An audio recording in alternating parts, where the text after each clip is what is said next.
Hey guys, today I want to talk about what I believe is the most misused measure in the financial planning industry, and that is the probability of success. I'm going to walk through the good, the bad, and the ugly. And just to kind of set the stage, this is what it looks like an 84% probability of success. I would call that good, but in reality, most people want it to be a higher number. They want 100%. Just like in school, you want an A on the paper, not a B or a C or whatever it might be. But it's not the full story. And I do think it's a decent metric as a back of the envelope calculation, but not something we need to be really fretting over and over optimizing. And I'll tell you why. So, in a 100% probability of success circumstance or scenario, really, it's the certainty that you're going to underspend your hard earned dollars. And so you've got to look at the simulation results as well, which are really showing a very wide cone of uncertainty. Are you going to have $500 million dollars at age 100? Or are you going to have 10 million? But in either case, you're not running out of money. And that's really all that it's saying.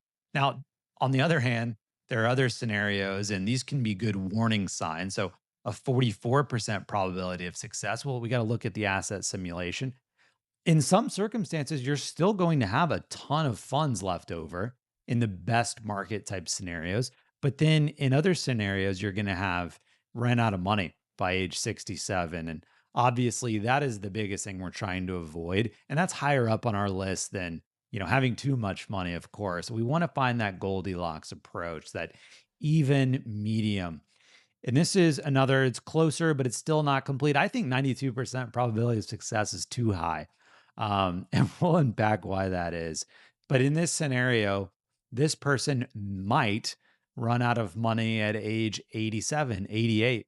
And you may say, well, that's great. For me, actually, that's probably best case scenario because who knows what my longevity is. But let's unpack what is a good target. I think anything above 50% is what we should be aiming for. 51% is great. 100%, that's too much, in my opinion. Maybe 70 to 80%, but I don't even really think we should use this metric at all. And I'll tell you why. So, when you're defining probability of success, what is it? How do you get to that percentage? It's the percentage of scenarios. And most times, the Monte Carlo runs 1,000 scenarios. It's how many times the portfolio hits zero before the end of the planning horizon. It doesn't really tell you the full story though. It's binary, it's a pass or fail, but it doesn't say that, you ran out a month before your 95th birthday.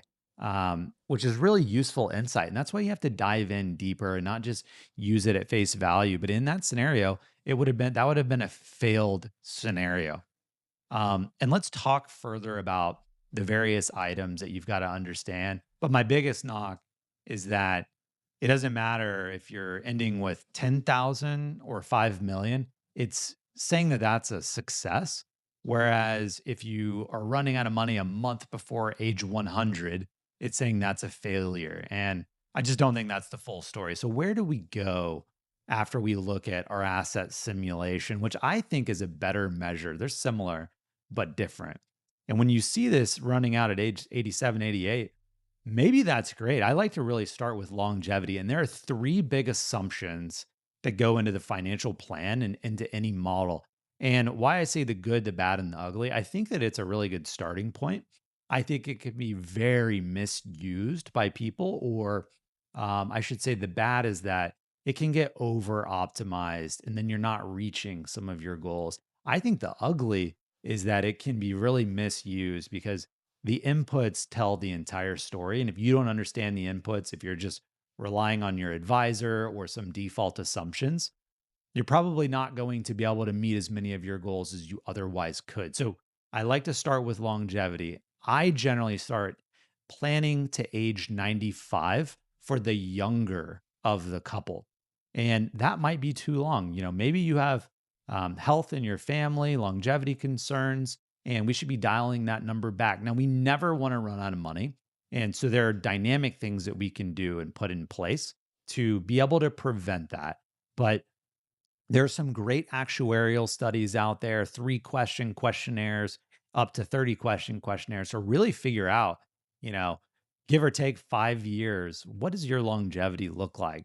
And for most people, it's not just using averages. You can't just say, well, average age is 77. What you've really got to look at is what is your average life expectancy after you've reached your current life expectancy? So while the average might be 77, for people who make it to age 60, their life expectancy is generally further out because they've beaten a lot of the, various illnesses and things that can really bring down that life expectancy. So maybe it's 85. And we've got to know that and know what we're planning for. And then we'll build some conservatism into it. The next is going to be investment returns. And if you're using historical numbers, I think you're doing it wrong. Now, past performance is not indicative of future results, but yet we want to use historical numbers. And who knows, that is really the only data point that we have to go off of. But particularly over the last 15 years, which are going to have a higher weighting, in my opinion, those are really high return numbers.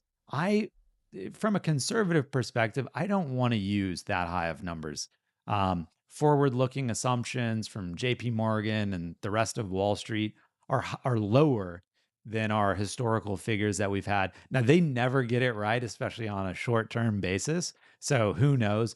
But price to earnings ratios are pretty high right now. And so I do think that, you know, from a conservative perspective, again, it makes sense to dial those down a bit. Now, we don't want to dial everything down so that it's so conservative that we're not being able to live out our goals. However, I think that you need to understand, are we using 12% a year historical numbers, or maybe a little bit more prudent 7 to 8%, on the equity side?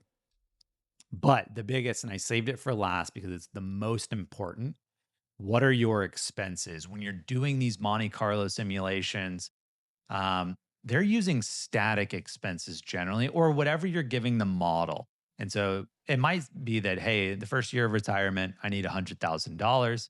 We're going to inflate that by 3% a year based on inflation. But that's not how we generally spend. A lot of times we want to spend more in early retirement. Then it starts to go down into a valley. But then we actually spend a lot towards the end of life as well. The retirement smile is what they call it. Now, here's the thing, when expenses are static in these models, that's the reason why I'm very comfortable with a lower probability of success.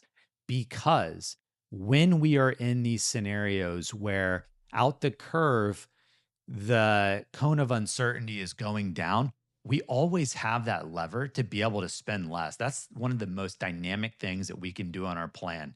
Market goes up, we might want to spend a little bit more. Market goes down, we're going to have to make adjustments as well. So I like building an income floor, and then everything else is kind of variable on top. Now, that it doesn't have to be a month to month calculation or even a year to year. Usually I put in pretty expansive guardrails in place so that the market really has to go up a lot higher than where it's at right now for us to get a raise on our paycheck in retirement, and vice versa. It has to go down quite a bit too.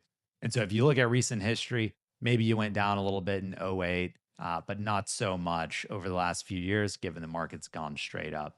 I hope that helps. If you guys have any questions, please feel free to reach out. Thanks.